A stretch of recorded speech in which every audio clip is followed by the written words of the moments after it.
यदि आप वास्तविकता को ग्रहण करने आए हैं तो शांति के साथ बैठकर इन चीज़ों को स्वीकार करें ताकि आपका जीवन आशीषित हो जाए। पर मैं कहूँगा भागा दौड़ी आप में नहीं होना चाहिए। दूसरा कुरिन्थियों 6वां अध्याय 16, 17 और 18 क्या लिखा है? मूर्तों के साथ परमेश्वर के मंदिर का क्या संबंध, क्योंकि हम तो जीविते परमेश्वर का मंदिर हैं। जैसा परमेश्वर ने कहा है कि मैं उनमें बसूंगा और मैं चला फिरा करूंगा और मैं उनका परमेश्वर होऊंगा और वो मेरे लोग होंगे। 17 आयत। इसलिए प्रभु कहता है, इसे आप नोट करें स्पष्टता के साथ। इसलिए क्या प्रभु कहता है कि उनके बीच से निकलो। आप अंडरलाइन करें बाइबल के नीचे, अपनी डायरी में इसको अवश्य लिखें, उनके बीच में से निकलो।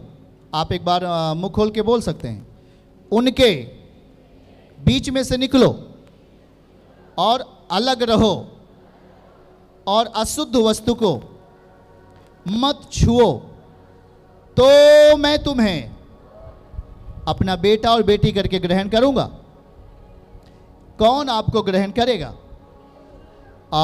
उसके बाद आप 18, उसके बाद कहता है कि मैं आपका पिता बन जाऊंगा और तुम मेरे बेटे और बेटियां होंगे। सुनो 17 आयत को स्पष्टता से देखिए यहां पर। इसलिए प्रभु कहता है उनके बीच से निकलो और अलग रहो।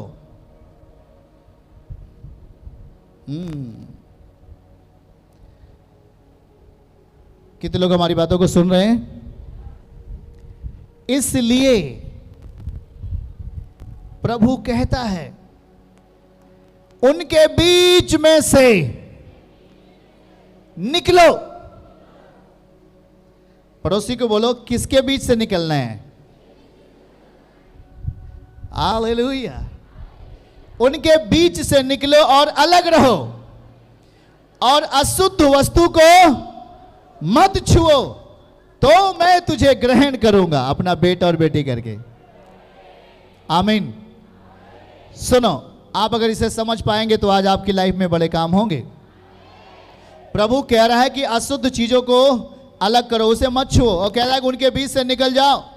उनके बीच में से निकलो। आपको निकलना पड़ेगा उनके बीच में से। हर पाप के बातों से हमें बाहर निकलना पड़ेगा, हर गुनाह की बातों से हमें बाहर निकलना पड़ेगा, हर बुराई की बातों से हमें बाहर निकलना पड़ेगा, हर एक ऐसी निंदाओं की बातों से हमें बाहर निकलना पड़ेगा, ऐसी अशुद्ध कामों से हमें बाहर निकलना पड़ेगा। सुनो जरा ध्यान से, हर एक पाप की बातों से, हर एक अज्ञानता की बातों से हमें दूर जाना पड़ेगा, हमें वहाँ से हटना पड़ेगा। क्या आप सुन रहे हैं हमारी बातों को? यहाँ सीधा सीधा लिखा है, प्रभु बता रहे हैं वचन में आपको, सुनो जरा ध्यान से, और कह रहे हैं कि निकलो उनके बीच में से। इसलिए प्रभु कहता है उनके बीच में से निकलो। जहां पर बुराइयां होती हैं, जहां पर पाप की बातें होती हैं और जहां पर पाप को सही कहा जाता है, वहां से निकलो।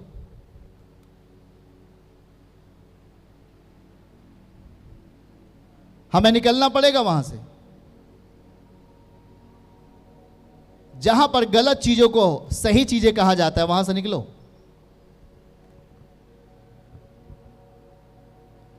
जहां पर अमर्यादित बातें होती हैं, जहां पे लज्जा की बातें हो रही है, वहां से निकलना है। मत छुओ अशुद्ध बातों को, मत शामिल हो अशुद्ध बातों में, अपनी आत्मिकता को मत दो वहां पर, अपने सोच और विचारों को वहां मत दो जहां पर गलत चीजें हो रही हैं। क्या बातों को समझ रहे हैं? कोई दारू पीने वाला दारू पी रहा है और कह रहा भाई क्या आप भी दारू पी सकते हो? आइए थोड़ा सा ही पी लीजिए। आप थोड़ा सा पिएंगे और मरेंगे नहीं। हाँ सही कह रहे हो, आओ और हम नशे को करें। पर वहां से हमें प्रभु ने कहा हमें वहां से अलग हो जाना चाहिए। वो कह रहे हैं वहां से निकल जाओ। जहां पर पाप की बातें हो रही हैं, व्यभिचार की बातें हो रही हैं, वहां से हमें क्या हो जाना है? हमें वहां से हटना है। हमें वहां से अपना रिश्ता खत्म करना है। वहां से अपने आप को हटाओ। अगर यदि आपने वहां से अपने आप को नहीं हटाया तो आपको शैतान वहां पर क्या करेगा? फंसा लेगा। वो अपने अपने अपने अपने स्वभाव में आपको ले लेगा, अपने विचारधाराओं में आपको ले लेगा, अपनी बातों में आपको ले लेगा और आपके आत्मिकता को चोरी करके आपको गड्ढे में लेके चला जाएगा। और आप अगले दिन कहोगे कि हमें कुछ बीमारी लग गई, हमें कुछ समस्याओं ने घेर लिया और हम वहां जाने के बाद हमने वहां कोई फायदा नहीं मिला। परंतु प्रभु का वचन कहता है कि मैं तेरे लाभ के लिए सारी चीजें देता हूं। पर आपने कभी समझा नहीं कि प्रभु हमसे क्या कह रहा है। वो कह रहा है अशुद्ध चीजों को मत छुओ और वहां से निकलो जो हमारे काम की चीजें नहीं हैं। आप एक आत्मिक जिंदगी जीने वाले लोग हैं। आपको परमेश्वर ने भेजा है, आपको यीशु ने भेजा है कि आप एक अच्छा जिंदगी जियो। आपको यीशु ने यहां भेजा है कि आप चंगे हो जाओ, आप आशीषित हो जाओ और आप स्वर्गीय प्लान में बलवान होने लगो। आमीन कहें। वो आपको सारी चीजें देना चाहता है जो आपके लिए जरूरत है। वो आपको सारी चीजें देना चाहता है जो आपके जीवन में काम आने वाली हैं। आपके पास कान है, मैं क्या कह रहा हूं, आपके लिए वो सारी चीजें प्रभु देना चाहते हैं। और उसे हम पढ़ें और वहां पर हम जल्दी से पढ़ेंगे। आप बाइबल को खोलें और वहां देखिएगा 2 कुरिन्थियों 5 अध्याय और उसका 19वीं आयत को हमारे साथ आप पढ़िएगा। वहां एक स्पष्ट बात लिखी गई है। आप अगर इसे नोट कर रहे हैं तो आपकी जरूरतें पूरी होने वाली हैं। अर्थात परमेश्वर ने मसीह में होकर, आपका लिखा है 2 कुरिन्थियों 5 का 19। क्या आप हमारे साथ हैं? अर्थात परमेश्वर ने, हमारे साथ बोलिए, परमेश्वर ने। हाथ उठा के सब लोग बोलिए, बात आप नहीं करें वरना प्रभु आप पर गुस्सा होंगे। जब आप इस वेदी के ऊपर से कुछ चीज़ बताई जा रही तो मैं नहीं बोलता, परंतु पवित्र आत्मा आपको बताता है, समझाता है। अगर आप बात किए तो आप श्रापित हो जाएंगे। सुन रहे हो हमारी बात? आप चंगे होने के बजाय और बीमार हो जाएंगे। इसलिए जब यहां बैठा करो, कोई आपको कुछ करे, चुप हो जाओ, सुनो ध्यान से, क्योंकि यहां कोई आदमी नहीं बोलता। शरीर मेरा है पर आवाज मसीह की है, जुबान मेरी है पर शब्द खुदा के हैं। इसलिए आदर करना सीखो। अगर आप चर्च में बैठे हो तो श्रापित होने के लिए नहीं, आशीषित होने के लिए। आज से बात नहीं करना, लोगों को समझा देना है बात।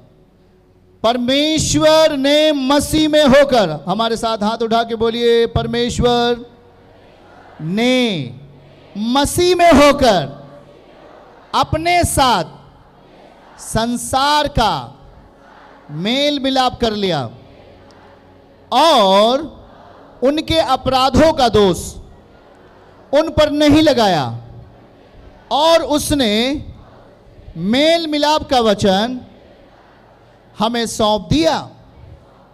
कौन सा वचन हमें सौंप दिया? कौन सौंप दिया? सुने आप, क्या चीज? हम आपको क्या समझा रहे हैं? पहली लाइन को अंडरलाइन करिए, परमेश्वर अब मसीह में है। आमीन। आप जानते हैं कि परमेश्वर, पुराने किताब को जब आप बाइबल में पढ़िएगा तो परमेश्वर के प्रति पाप करने वाले को वो मार देता था। क्या करता था वो?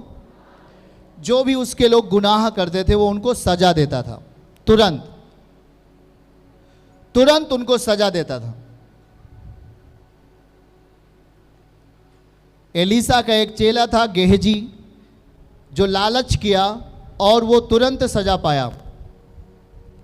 और हम देखते हैं कि पुराने नियम में खुदा का क्रोध हम देखते हैं, वहाँ पर जो भी गलती करता था परमेश्वर उसे दंड देता था और वो तुरंत खत्म हो जाता था, उसकी लाइफ समाप्त हो जाती थी। पर यहाँ देखो, अब लेकिन अब ऐसा नहीं है। परमेश्वर अनुग्रह के साथ हमारे बीच में है। आमीन कहिए। अब हम परमेश्वर को मसीह में देखते हैं। आमीन। अब आपका परमेश्वर किसके अंदर होकर बोलता है? मसीह में, यीशु के अंदर होकर बात करता है। आमीन। वहां लिखा है परमेश्वर ने मसीह में होकर। अब वो क्रोध करने वाला परमेश्वर नहीं है, अब वो दंड देने वाला परमेश्वर नहीं है, अब वो मसीह में आपसे बात करने वाला परमेश्वर है। अब वो आपके अपराधों की सजा देने वाला परमेश्वर नहीं है, अब आपके गुनाहों का बदला देने वाला परमेश्वर नहीं है, अब वो मसीह में क्षमा और दया करने वाला परमेश्वर है। याद रखो कि वो मसीह में आपको सब कुछ देना चाहता है वही परमेश्वर जो आग में मूसा से बात किया, जिसने समुद्र को दो भाग किया, जिसने अपराधियों को दंड दिया, जिसने मिस्र में 10 बड़ी विपत्तियां दिखाकर डालकर मिस्र के लोगों को नाश किया, वो उस समय हम उस क्रोध वाले परमेश्वर को देख रहे थे। पर आज इस अंतिम समय में परमेश्वर मसीह के अंदर होकर आपसे बात करना चाहता है। परमेश्वर वही है, पर अब वो मसीह के भीतर होकर आपसे प्रेम करना चाहता है। परमेश्वर वही है, पर अब दया और क्षमा के साथ आपसे बात करना चाहता है। आमीन बोलो, आमीन बोलो तेजी के साथ। वो आपकी लाइफ को भरपूर बनाना चाहता है। वो आपकी लाइफ को अनुग्रह में लेके चलने वाला बनाना चाहता है। वो आपकी लाइफ को आशीषों में लेके चलने वाला बनाना चाहता है। हाँ प्रियजन, वो अब आपको दंड में नहीं, पर वो आपको जीवन में लेके चलना चाहता है। अब आप परमेश्वर को मसीह में पाएंगे, यीशु के नाम में। अब परमेश्वर कहां पाएंगे? आप परमेश्वर को मसीह के अंदर। उस समय जो गलती करता था उसे सजा मिलती थी, या तो वो खत्म हो जाता था या तुरंत वो मर जाता था। छोटी सी गलती पर खुदा ने दंड दिया। जब दाऊद नगर में वाचा का संदूक लाया जा रहा था, तो वहां लिखा है कि वाचा का संदूक जो बैलगाड़ी होता है उस पर से वाचा का संदूक दाऊद नगर में जब आ रहा था, तो बाइबल कहती है कि बैलों को ठोकर लगी, और जो वहाँ बैल को संभालने वाले, चलाने वाले थे, उन्होंने बैल को जब ठोकर लगी तो वाचा के संदूक को पकड़ के संभाल लिया, उसे गिरने नहीं दिया। इतना काम करने से परमेश्वर ने उसको तुरंत मार दिया, क्योंकि वो कभी भी बर्दाश्त नहीं करता था गलत चीज़ों को। पर आज वो आपसे प्रेम करने वाला है। आज वो अपने आप को आपके लिए दे दिया है। आमीन बोलो। आज वो आपको आशीषों में लेके चलने वाला है। आमीन बोलो। चर्च की सभी प्रार्थनाओं को और परमेश्वर के दास के द्वारा टीचिंग सुनने के लिए और अपडेट्स को जानने के लिए हमारे इस चैनल को सब्सक्राइब करें और साथ में बेल आइकन को दबाएं, ताकि जब भी लाइव प्रार्थना हो तो सबसे पहले आप देख सकें।